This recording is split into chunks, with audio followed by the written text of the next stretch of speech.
Welcome to Special Needs Moms. I'm your host, Trey Kearney, and this is my co host. Pat Ward. And we're here to advocate for mothers, okay? We're here to advocate, we're here to speak up for moms, we're here to see what special needs moms need because there's so many services for our children, there's so much support for our children, but sometimes we get left out, right, Pat? Yes. Sometimes we need a little bit of encouragement. We need somebody to just listen to us and let us just like cry on their shoulders, and just someone that we can be just honest and open about things that we are absolutely going through. And it's so good that, me and Pat share a journey together, but our journey is so different. And so is every other special needs mom's journey. No two are alike, but I deal with autism and I deal with the behavioral side of disabilities and being a special needs mom. And Pat, tell them a little bit about what you deal with. Well, I deal with the intellectual disabilities and a lot of the medical disabilities. So the two of us together, we have experienced things that we could just share with all special needs moms. And we're so happy to have another special needs mom in the building. So, Miss Pat, why don't you just let us know who she is? Well, this is Miss Debbie Allen. We met through a mutual friend, and she's just an amazing mom that is going to educate, encourage, and give us some information about, I think, an area that a lot of us special need moms are extremely fearful of. So coming to the stage, we have Miss Debbie Allen. Hi, guys. How are you? Thank you so much for having me. I appreciate it. And as I said, I'm very excited that you guys know who Debbie Allen is. And this is only funny to me. My son is adopted. So my son is African American. He was adopted in Florida, and he was in kindergarten, and I had to sign something, and he brought it to school, and they invited his mom to come to school. And when I walked in, they said, "You're Debbie Allen?" Yes.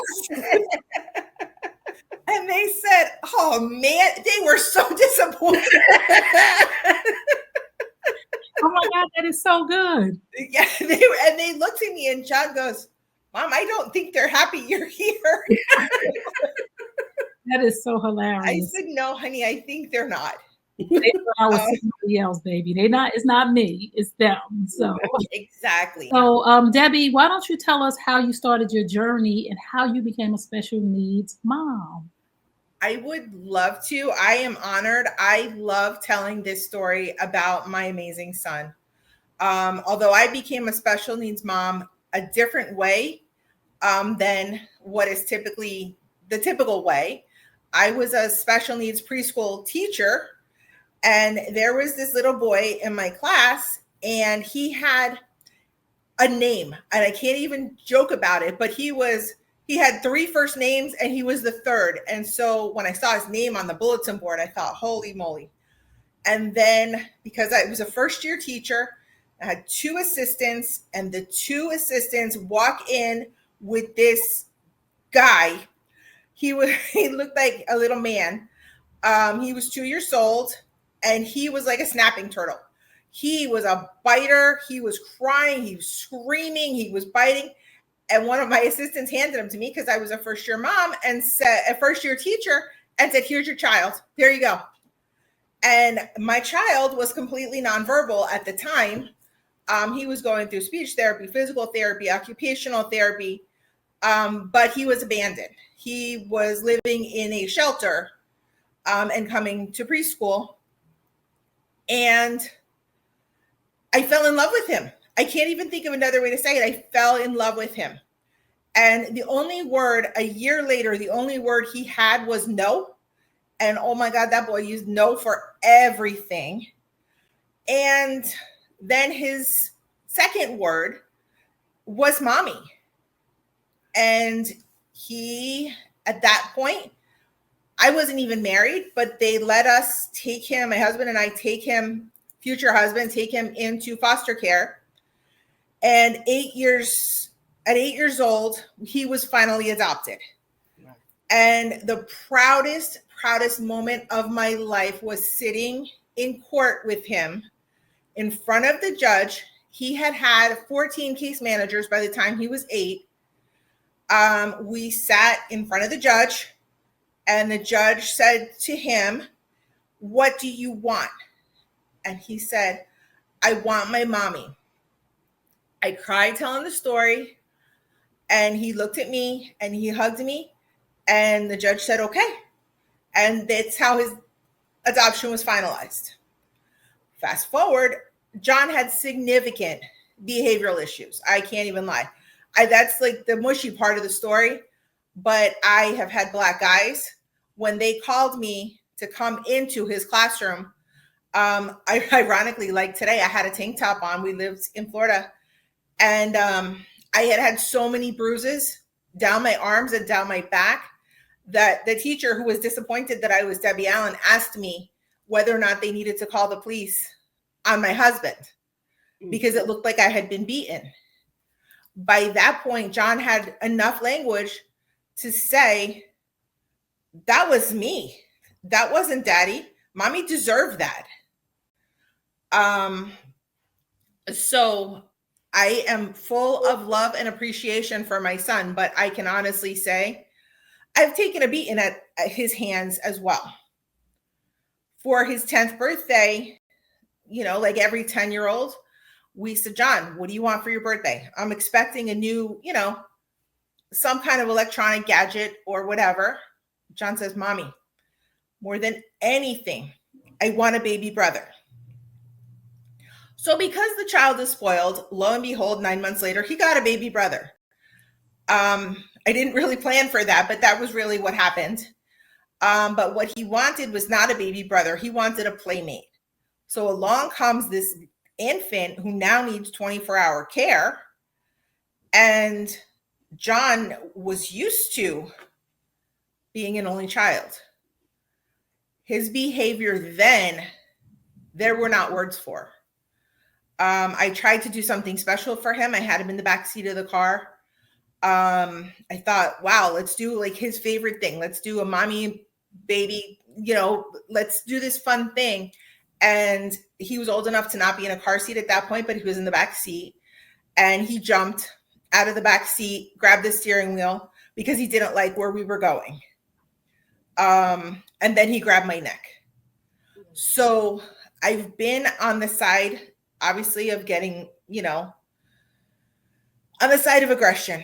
Those are not my favorite mom moments, but also they're part of the journey. They're part of the story. And as any special needs mom with more than one child will understand, my son, John, was my pride and joy. He was my life. And then my second son came along, and he became no less my life, but my second son was a baby and needed protection. What got us to the point where we had to consider some other idea, he pushed my son down a flight of stairs, my younger son down a flight of stairs. My younger son was 2 years old. So we thought, let's explore medication. Let's explore services. Let's explore, because now we have to do something to keep all of us safe. John, I don't know how many of you, we're in New Jersey, how many of you know that at 14 years old, the individual has the right to state his wants and needs.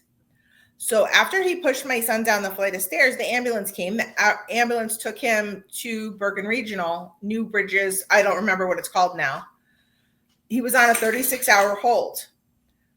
They didn't really do a whole lot because he got there and he was calm and he watched movies for 3 days.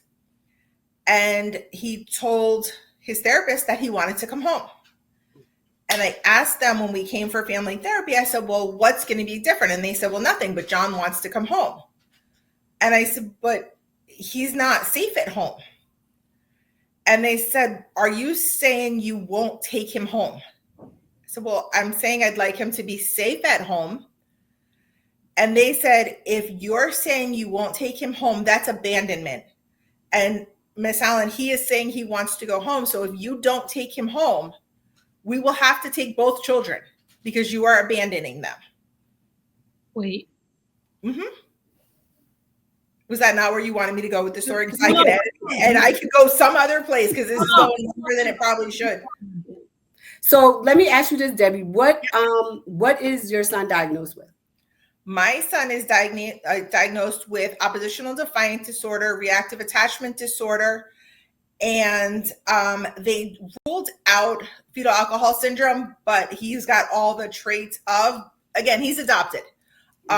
So there was a lot we do know about his biological family. But those are the big ones. Okay. I have a question too. Sure. Absolutely. And of course, cognitively, he's got, he's, how do I say this? He is not cognitively on target. Right. We change the words all the time, but he's moderately mentally handicapped. Okay. I'm just floored. Like, I just stopped you. I'm not because I want you to go anywhere. I just needed to breathe because those behaviors are so scary because my son is 16 on the autism spectrum and he's had behaviors. He's been really good now, but once you see what they're capable of, you can't believe it. And you have PTSD and you're just always on alert. And I can't imagine with my 2-year-old, if I had a 2-year-old, thank God he's the youngest. Right. But I wanted to say, I just commend you. Thank you. Thank you, because if I saw a child on the spectrum and they needed a place to go, I'm just being completely honest. Yeah. Because we're here for, I wouldn't take them. Well, it was funny. They tried to talk me out of it 100 different ways. And I kept saying, John just needs love. He'll be okay. He just needs love. He'll be okay. And I really believe, I mean, he's mine. I have 2 kids. He's still my favorite. My other son's not here.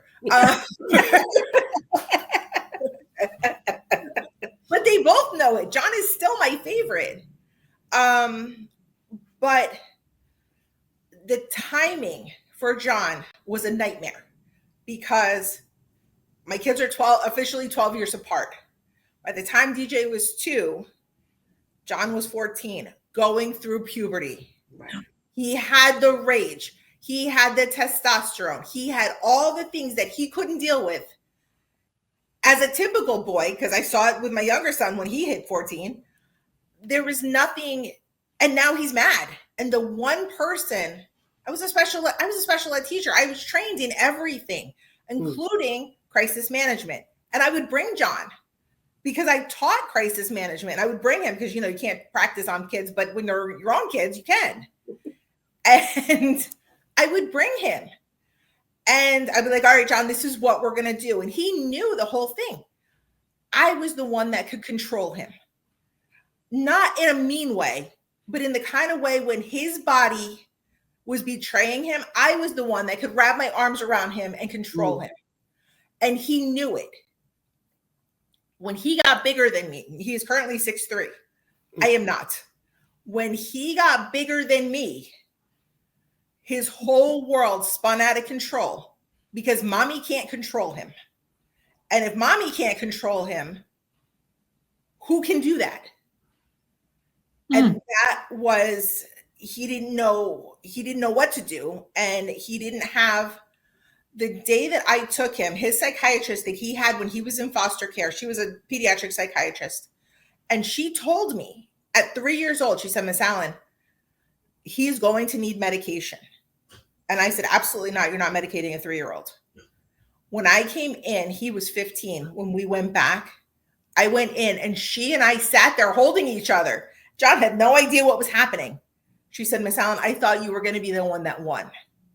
I said, what do you mean? She goes, it is breaking my heart to prescribe medication for him.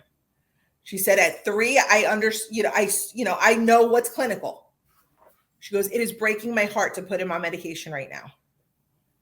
And don't you know, that kid has been on the same dosage since he was 15 years old. And does he still have behaviors? Absolutely. Can I still not control him? Absolutely. But he's a different kid. And he takes his medicine at 8 in the morning and 8 at night. If he is by 9 o'clock in the morning, if he didn't take it, I am very well aware of it. By 8:35 at night, John, did you take your medicine? And it was very apparent when his medication isn't in, but when it is, people meet him and they're like, what's wrong with you? He's fine. Like, he's fine until he's not. Right. You know, how many times do the police have to come to my house for me to prove, not exactly. But somewhere around 15, he told his therapist that he had dreams of setting me and the baby on fire in his sleep. Mm. And when unfortunately, he took the choice out of my hands. When you tell somebody, I think I'm going to set mommy on fire while she sleeps, the therapist had to do something. Oh. They ordered him to go into placement. Oh. This was not my choice. And when the day that I took him, and it was funny because I have people up there, and I drove past it the other day and they knocked it down. So I'm not even heartbroken that I'm going to say this. He had to go to Willow Glen. And he went. And as we're driving him, his case manager was in the front seat. John and I are sitting in the back seat. And he went and he goes, Mommy, you said you would never give me away. You said you would keep me. But I know you're doing this to be safe. Like, he understood. Wow. But that didn't make it any easier. He went 2 weeks before Thanksgiving. They told us 30 days before we could see him again. And my mother, my father, my son, my husband, all of us went up there with Thanksgiving dinner in a cooler to make sure that John knew that we were there and he was still part of the family. But I can honestly say John has never come home. He has lived in placement. He's lived in different placements, but he's lived in placement ever since. And if you ask him if he wants to live with us, he will tell you no. Mm. And he is in the group home where he is right now. When he comes, he's with me almost every weekend. When he comes home and when he's done, because my house is chaos and his is not, Mom, please just bring me home. Just stop. Just bring me home. My house is no longer his home, but my house is where he is safe and he knows it. Wow. And when he doesn't feel safe, he will call me and say, Mom, can you come? And he knows no matter what, wow, that Mom will come. I just want to say, again, this is a lot for all of us because this is so good because this is the stuff that we're thinking about. This is the stuff that we don't know about because my son is 16 and he's had some behaviors. He's nonverbal. Right. And just to say something about your point, when he was little, I said I would never. And I just want to say this to the new never. I said the same thing. Never. I want to say this to the new moms who are coming on this journey. When Jermaine was 3, I said I would never put him on medication. I would never put him in a home. My thought process is not that anymore because I'm dealing with a 16-year-old young man.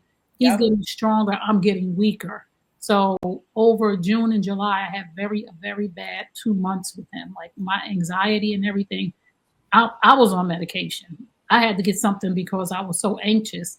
But and Pat knows, I started looking into medication. He all of a sudden calmed down. I don't know why, but I'm just saying that I would never say that what I would never do because I don't know what tomorrow's going to bring, unfortunately. So if I had to make these hard decisions, you're comforting me to say it's okay. Some days it is absolutely okay because we lived in Florida. I had to move to New Jersey because my parents live around the corner. And my parents are still around the corner. And there were nights that I would have to call my mom at 2:00 in the morning and say, please come get the baby. I can handle John, but I can't keep them both safe.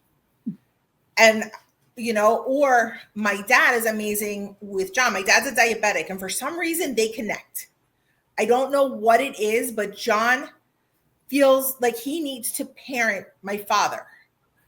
My dad walks in the house And John will say, Grandpa, are you okay?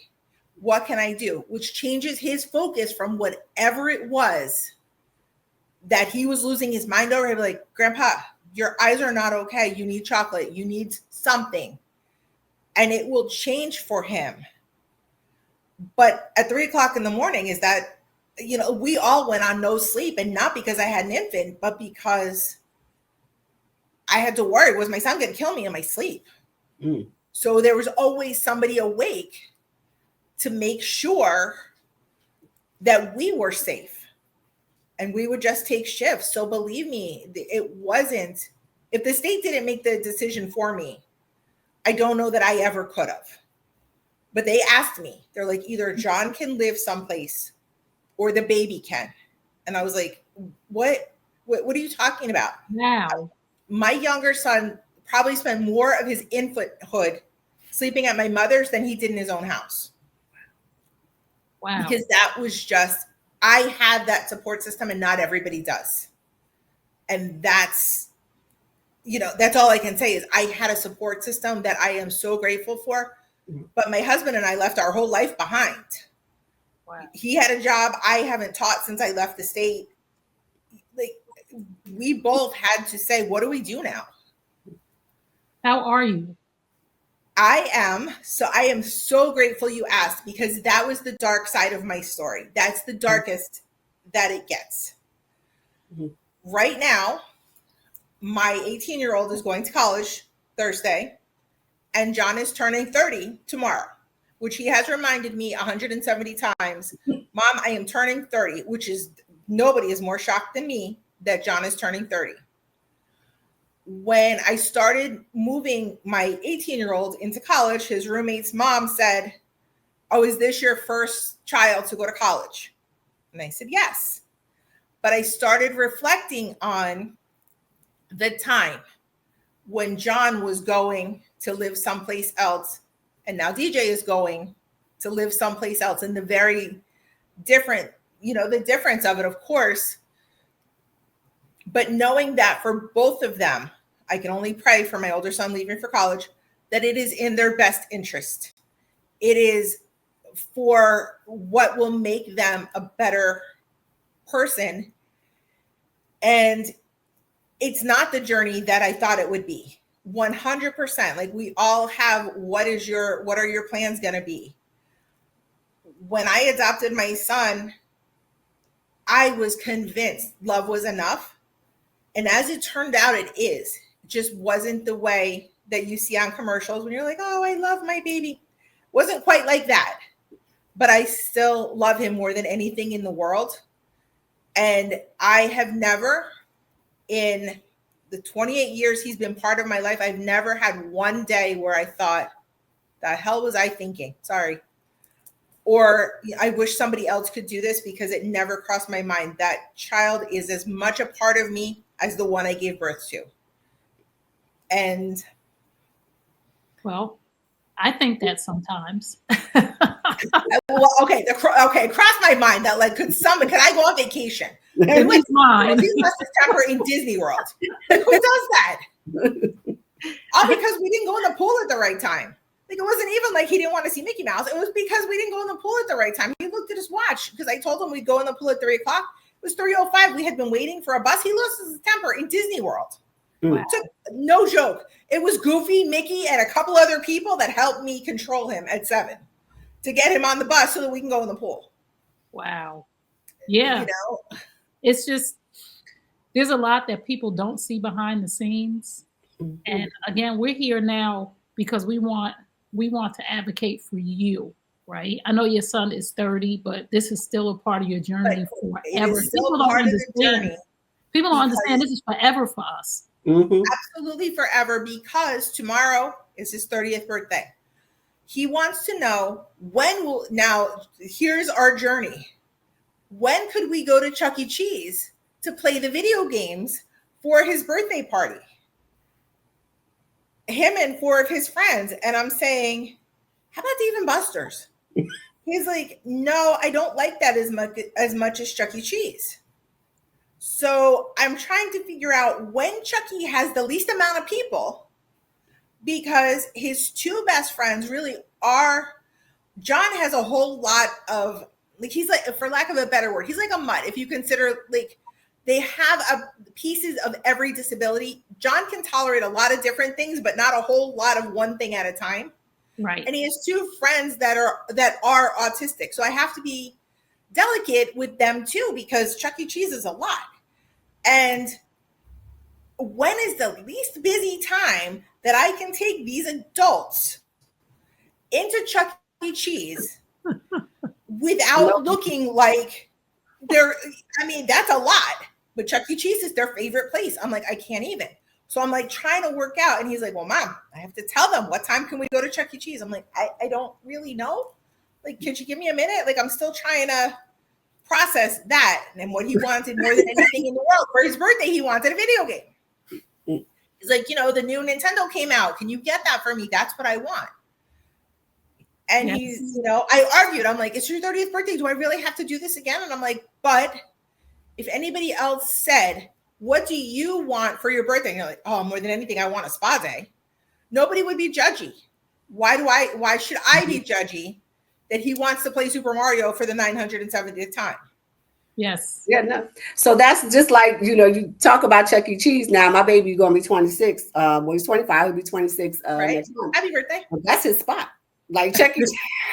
Well, you want to come? We're going to be celebrating. He was just there yesterday. So again, you have to time it. Like, I try to make sure, they get there when it just opens, because a lot of people, give or take 2 hours, that's their limit, and get out. My son got a beard, mustache.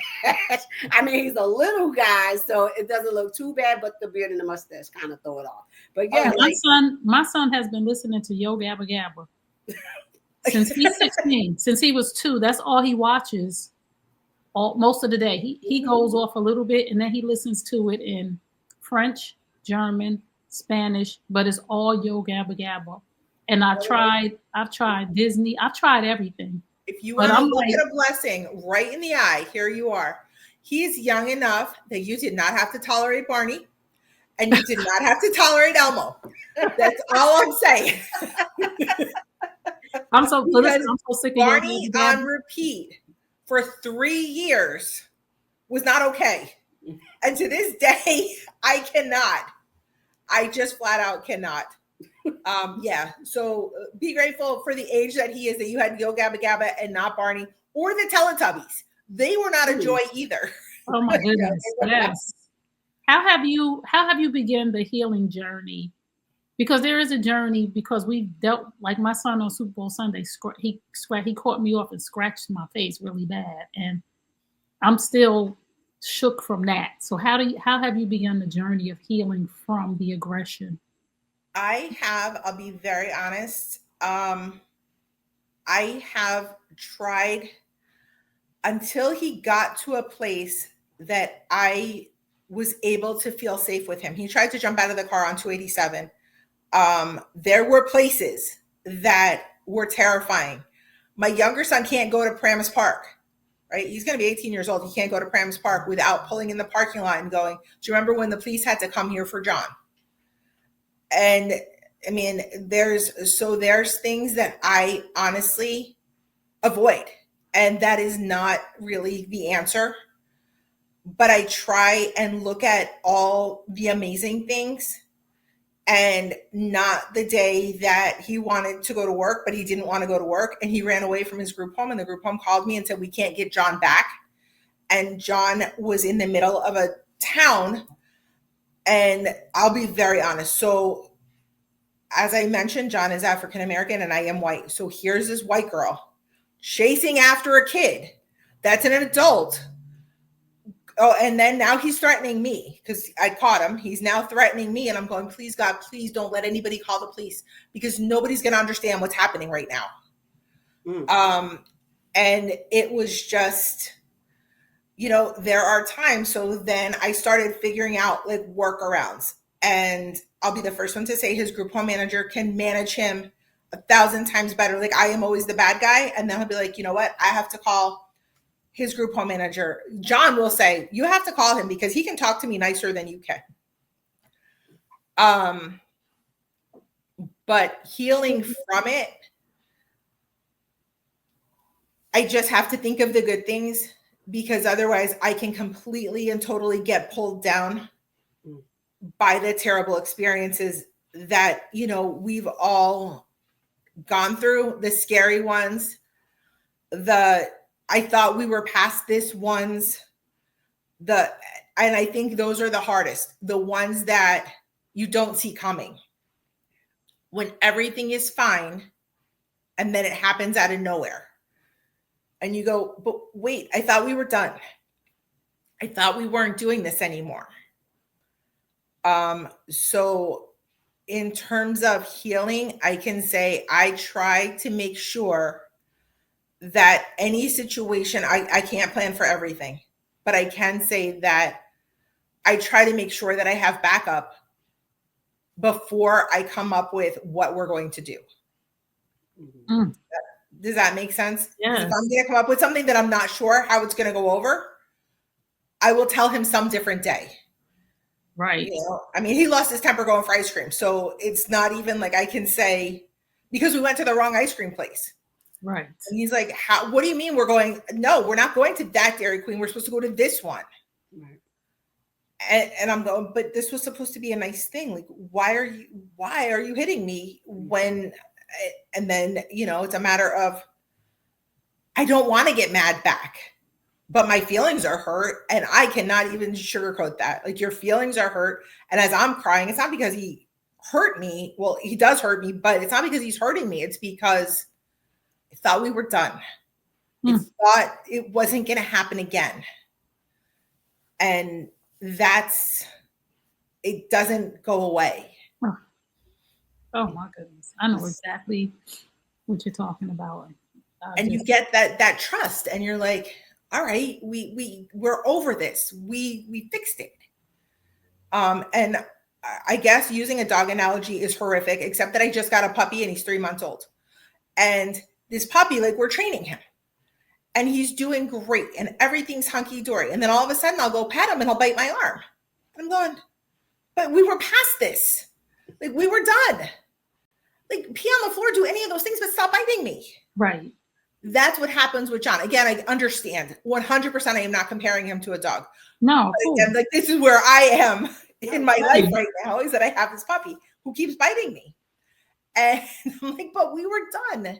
And I feed you and I take care of you. And you sit on my lap and I pet you and all of these things that you're supposed to like, doggy. But John, it's the same way. And tomorrow on his birthday, I bought him exactly what he wants. He will lose his temper, I can guarantee you, somewhere around 6:05. Wow. And it will be, he got what he wanted, so he doesn't have to be nice anymore. He got the reward. He got everything he wants. Wow. And if I say, all right, can we have cake first and I'll bring you back, he will lose his temper right then and there. I have to plan for when he says he's done, we're done. That's it. Not trying to stretch it out, not trying to, my dad made his cake for him. Not trying to say, you know, make sure you say thank you to grandpa. No, when he says he's done, we got to go. We're out. And it used to hurt my feelings. I'm like, but I sacrificed for this. I bought you, can you be a little grateful? But he can't. Because in his head, he sacrificed the last 6 months to be on his best behavior. Yes. He's been working in his head so hard to behave. So now he gets his reward and he's like, all right, I'm out. I don't need you anymore until the next thing. Wow. So let me ask you this question. Absolutely. Go ahead. What advice would you give to a mom that was considering placement for their child, their loved one? Absolutely. Of course. I would absolutely say you have to put in the time, put in the work of doing the research. When John was first placed, he was about an hour away from me. And that was a nightmare. Now he lives 5 minutes from me. And he used to live in a brand new house. The staff was amazing. Everything was great, but he was too far. So you have to know what you need. John, in the beginning, he absolutely needed behavioral support. He could not make it through the day without it. Now he needs a different type of behavioral support. So if you're considering out of home placement, you need to do the research. You need to look, you need to go to the places, you need to get a feeling. It will never feel like your house. It will never feel like this is what you wanted for him. And I can't even lie and say that it would. But they do trial nights. And I would absolutely say try it. And even if what it gets you is one night's sleep from start to finish, that you can clear your head and then think of, is this what really has to be? And in some cases, it absolutely does. In some cases, you're one beating away from hitting back, and nobody wants that. And that is not the nicest thing that I can say, but I've been there. He had his hands around my throat. And I'm going, okay, I can't hit him. What do I do? What? And nobody wants that. Nobody wants to be in that position. But on that, it's maybe not the best way to put it, but it is funny.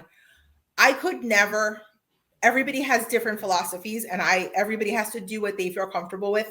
Mm-hmm. John was aggressive. John hit me all the time. In terms of behavior strategies, the idea of me hitting back was not one of them, because I could never visualize, how am I saying, no, it's not okay for you to hit mommy, but mommy's going to hit you, so you stop.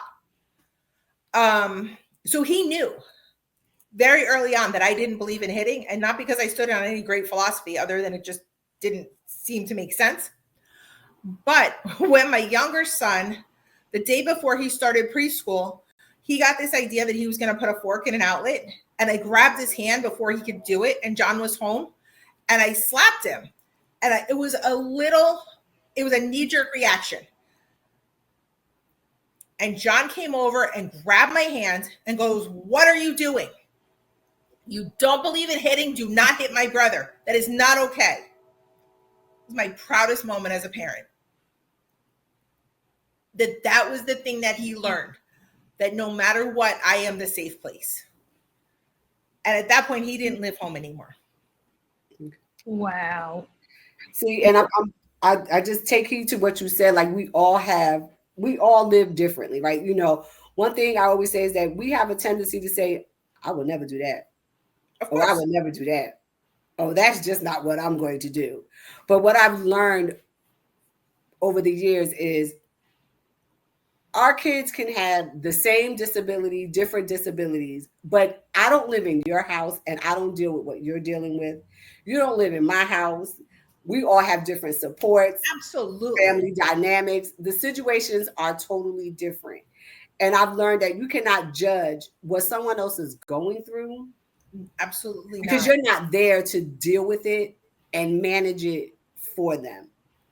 So absolutely not. I agree. And which is why I always want to say, I don't believe in hitting for me. Again, John used to slap me across the face. There was no way for me to now slap his hand and be like, don't hit mommy.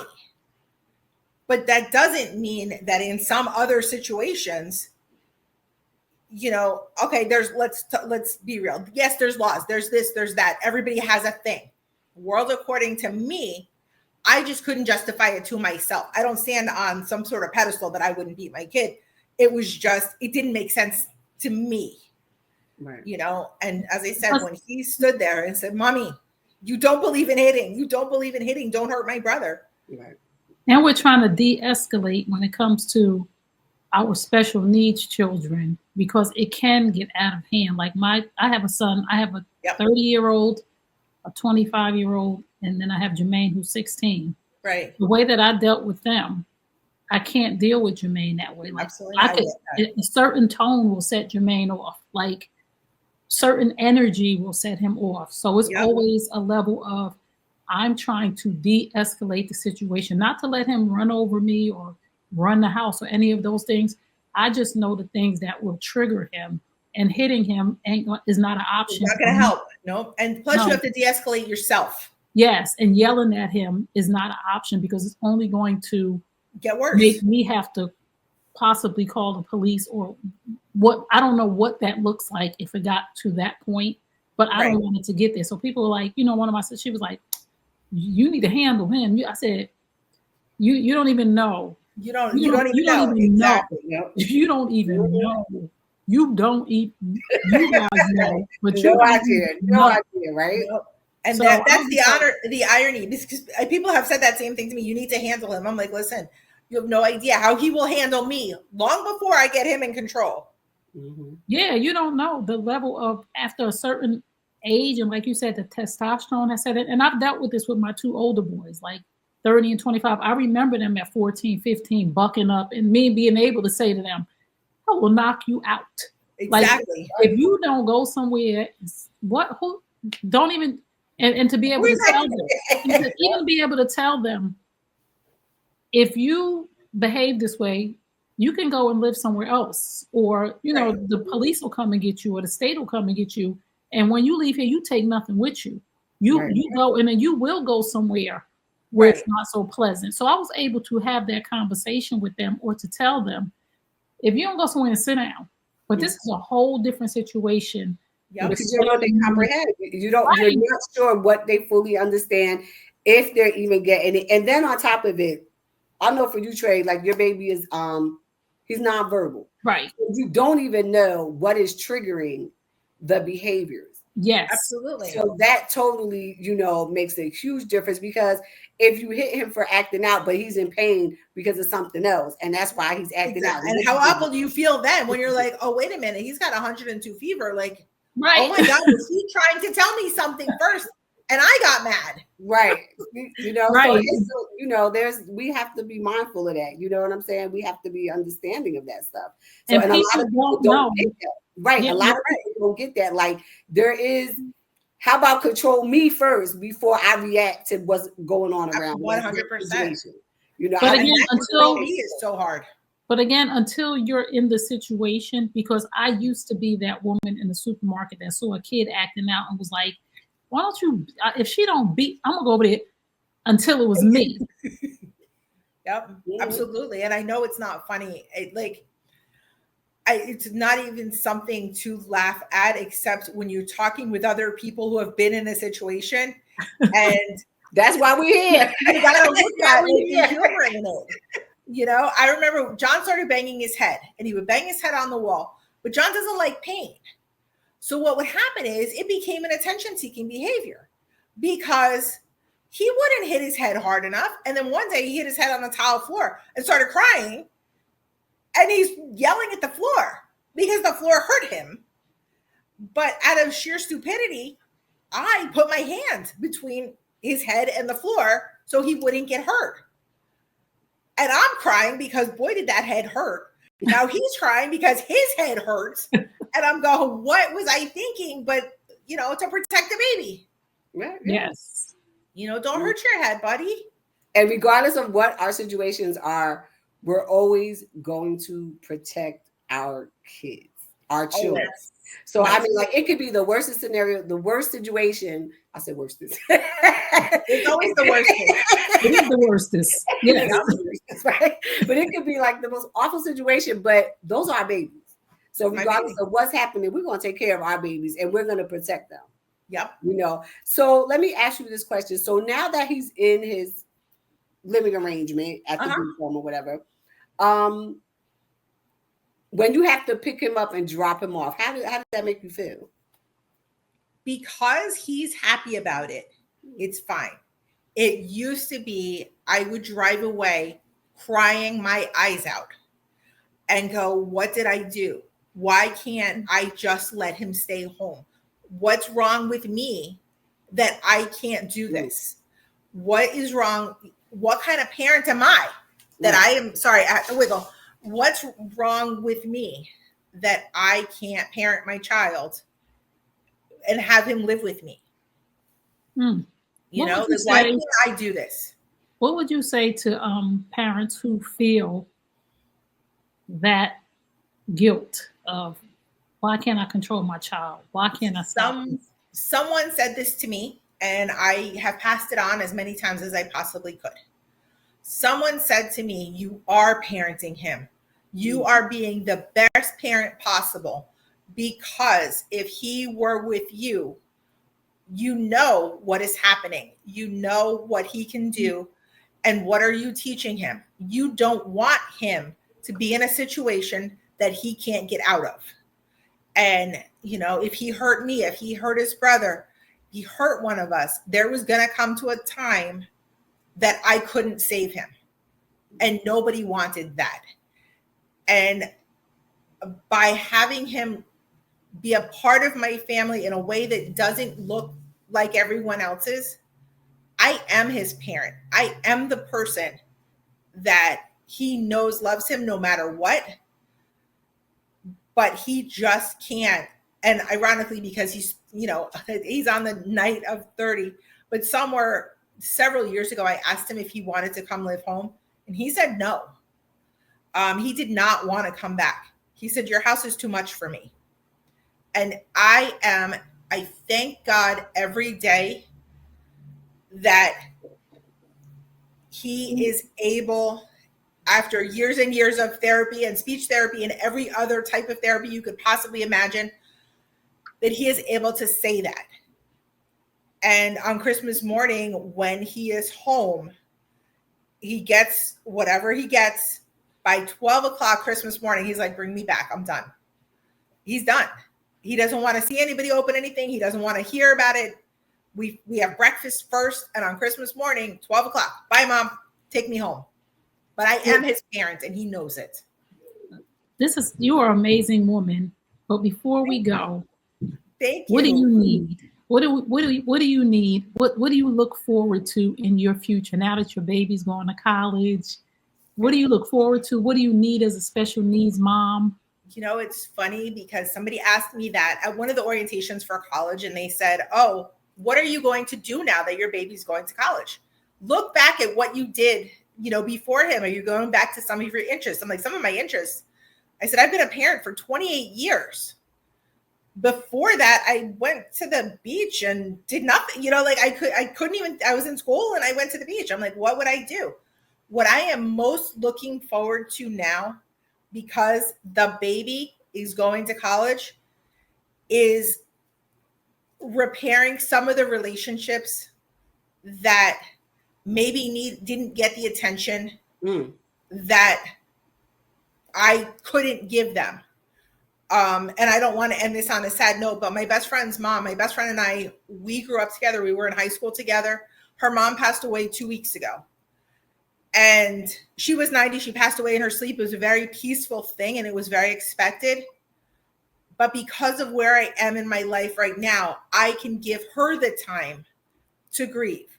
Whereas at other times in my life, she would call me and say, Deb, I need something. And I'd be like, I'm sorry, I can't do this right now. So I'm hopeful. I mean, my husband and I have been playing tag team for 28 years on who gets which kid and which one of them on what, you know, and we live together, but it's who can handle what at what time. So it would be nice, because since we've been married, we have been parenting, to go, who is this guy that, you know, tries to keep me from getting a beating, you know, after all these years. And I'm sure for him, it hasn't been easy to watch, you know, how many times could he come home to bruises on my neck and go, I'm so sorry I wasn't here for you. So I am hopeful, you know, looking forward, but I'm also hopeful to repair my relationship with John, because now I have significantly more time to go to Chuck E. Cheese. Your story is amazing, beautiful. And again, I commend you for your service to special needs children and for being a mom to one by choice. And again, we didn't choose this. God chose us. But he chose you as a special angel because God knew what he was doing when he gave me John. Yes. And so thank you. But I don't ever feel, God knew what he was doing when he gave me John, because John changed me. He made me a better person. And okay, I started out as a special ed teacher, but everything I did from that moment was advocate for kids that needed it, for advocate for kids that need support, families that need support. Tell me, what can I do? How can I help you? Wow. And what direction can I point you in? If you need me, don't hesitate to reach out, because I have a pretty extensive network at this point that I have built up. Mm. You know, so I'm always, you know. We just want to send you virtual hugs. Yes. I love that. And now you're part of our network, so. Which is amazing as well, because my network will never be big enough. Yes. It will never have enough that all of a sudden out of somewhere somebody says, oh, you do that? Well, how about we can do this and we can do it differently? And it's ways that you never thought of. So long as there's not a Barney song involved, I'm open to anything. So we want to say thank you so much for being here with us. Thank you for sharing your story. And we are always here for you. Anytime. Thank you for inviting me. As I said, the timing was amazing. Yes, because together is better. Absolutely. Thank you so much. I appreciate it. Thank you so much for tuning into Special Needs Moms. Me and Pat would just like to thank you and just say we are here for you. Yes, we want to encourage, support, and be here for you at all times. And just know that we love you and we're thinking of you. And always remember, you're never alone, because together is better. Peace and blessings. We'll see you next time. Till next time.